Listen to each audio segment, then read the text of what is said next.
Korba collector Shri Sanjeev Jha ने जिले दूरस्थ क्षेत्र तानाखार और कोरबी पहुंचकर अल्प वर्षा, अवर्षा और खंड वर्षा की स्थिति का लिया जायजा। खेतों में जाकर फसलों का किया अवलोकन। किसानों से मिलकर कम बारिश में वैकल्पिक रूप से कुल्थी, रामतिल, उड़द, तोरिया फसल लेने की चर्चा की। राज्य शासन के कम वर्षा वाले तहसीलों के सर्वेक्षण करने के निर्देश के परिपालन में कलेक्टर श्री संजीव झा ने आज जिले के दूरस्थ क्षेत्रों का दौरा कर जिले में अल्प वर्षा, खंड वर्षा और अवर्षा की स्थिति का जायजा लिया। उन्होंने तहसील दर्री के अंतर्गत स्याही मुड़ी और तहसील पौड़ी अमरोहा के विभिन्न क्षेत्रों का दौरा कर वर्षा की स्थिति का जायजा लिया। उन्होंने विकास खंड पौड़ी उपरोड़ा के अंतर्गत ग्राम तानाखार और कोरबी में विभिन्न किसानों के खेतों में पैदल चलकर फसलों की वर्तमान स्थिति का अवलोकन किया। साथ ही कम वर्षा के कारण प्रभावित फसल की पूर्ति के लिए वैकल्पिक रूप में कुल्थी, रामतिल, उड़द, तोरिया आदि फसल लेने के लिए किसानों से चर्चा भी की। कलेक्टर ने वैकल्पिक फसल लेने के लिए गांव में किसानों की बैठक आयोजित करने तथा किसानों को वैकल्पिक फसलों के बीज आदि प्रदान करने के निर्देश उप संचालक कृषि को दिए।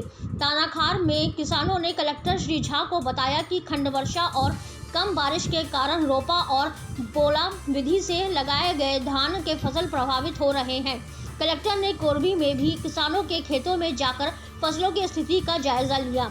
कोरबी के कुछ किसानों ने गांव में ही हलदेव नदी पर बने लिफ्ट इरिगेशन सिस्टम से पानी आपूर्ति करने की मांग की। किसानों ने लिफ्ट इरिगेशन में आवश्यक क्षमता के पंप लगाकर और पाइप के माध्यम से खेतों तक पहुंचाने की मांग कलेक्टर से की।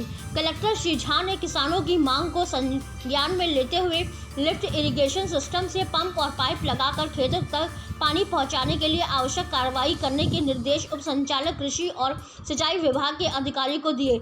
इस कार्य के पूर्ण रूप से संचालित होने से लगभग 200-250 एकड़ में सिंचाई हो सकेगी। इस दौरान जिला पंचायत के मुख्य कार्यपालन अधिकारी श्री नूतन कंवर, एसडीएम पौड़ी उपरोड़ा श्री नंद जी पांडे, उप संचालक कृषि श्री अनिल शुक्ला सहित राजस्व एवं कृषि विभाग के अन्य अधिकारी कर्मचारी मौजूद रहे। उल्लेखनीय है कि कलेक्टर श्री झा ने कोरबा जिले में वर्तमान मानसून सीजन के दौरान कम वर्षा, खंड वर्षा और अवर्षा के कारण प्रभावित हो रही खरीफ फसल के आकलन के लिए जिले में विभिन्न क्षेत्रों का सर्वेक्षण करने के निर्देश दिए हैं। उन्होंने राजस्व, कृषि एवं उद्यानिकी विभाग के अधिकारियों की संयुक्त टीम बनाकर वर्षा से प्रभावित क्षेत्रों का एक सप्ताह के भीतर सर्वे करने के निर्देश दिए हैं। कोरबा छत्तीसगढ़ से संभाग हेड विवेक साहू की रिपोर्ट। पानी का सुविधा मिल जाएगा तो जरूर हो जाएगा सर।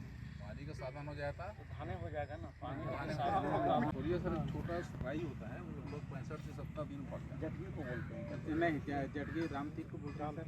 तो रामतिल सीएस साहब के द्वारा 2 दिन पहले निर्देशित किया गया था कि जिन क्षेत्रों में कम बारिश हुई है या वैसे क्षेत्र जहां तहसील स्तर पर तो वर्षा अच्छी दिख रही है, लेकिन ऐसे कुछ पॉकेट्स है जहां पर अल्प वृष्टि या खंड वृष्टि या अनावृष्टि की समस्या है।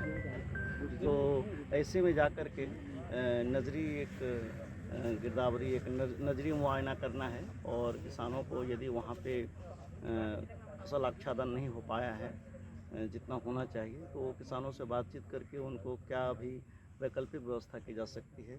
अभी यदि धान नहीं लगा पा रहे हैं तो धान के बदले क्या लगा पाएँ, ये किसानों से ही रायशुमारी करके और उसके लिए एक जो अपना कंटिजेंसी प्लान बनाना है, उसके हिसाब से किसानों को बीज की व्यवस्था और बाकी जो तकनीकी सहयोग है वो देना है। उसी के लिए आज हम सभी लोग यहाँ पर एग्रीकल्चर डिपार्टमेंट, हॉर्टिकल्चर और बाकी सभी लोग यहाँ आकर के किसानों से बातचीत करके उनका स्थल पर जा कर के देख रहे हैं कि किस तरह की अभी कमी है और अभी कंटिजेंसी प्लान में हम लोग क्या कर सकते हैं। सर क्या देखने को मिल रहा है? सूखा देखने ये जैसे दर्री का हम लोगों ने अभी थोड़ी देर पहले आज फर्स्ट हाफ में मुआयना किया था, तो दर्री में जो ऑफिशियल रिकॉर्ड है वो है कि बारिश काफ़ी कम हुई है, लेकिन फसल क्षेत्राच्छादन वहाँ उतना बुरा नहीं है और लगभग लोगों ने अपना काम कर लिया है। अभी हम लोग जहाँ पर हैं कि पौड़ी उपरोड़ा में पाली तानाखार विधानसभा के अंतर्गत इसमें हम लोग देख रहे हैं। इसमें कुछ खेत हैं जो बीच बीच में छूटे हुए हैं, जिनको सिंचाई की सुविधा थी या जहाँ पर आपको लो लाइंग एरिया है उसमें तो कर लिया है, लेकिन कुछ अपलैंड बचे हुए हैं, कुछ ऐसे एरिया बचे हुए हैं जहाँ पर कि एसोड इरीगेशन नहीं है, तो बीच बीच में पॉकेट ऐसे छूटे हुए हैं। तो वहाँ किसानों से बात हो रही है कि उसमें अब जो उपलब्ध हमारे पास विकल्प हैं, रामतिल खेती कर सकते हैं, उड़द लगा सकते हैं, कुल्थी लगा सकते हैं, तोरिया लगा सकते हैं, रागी लगा सकते हैं। कोदो का समय है, तो इसमें किसान जो अपना विकल्प देंगे उनके ज़मीन के और उनके अपने एग्रीकल्चर जो प्रैक्टिस है उसके हिसाब से उसी को हम लोग ये विकल्प उपलब्ध करवाएंगे। Thank you sir.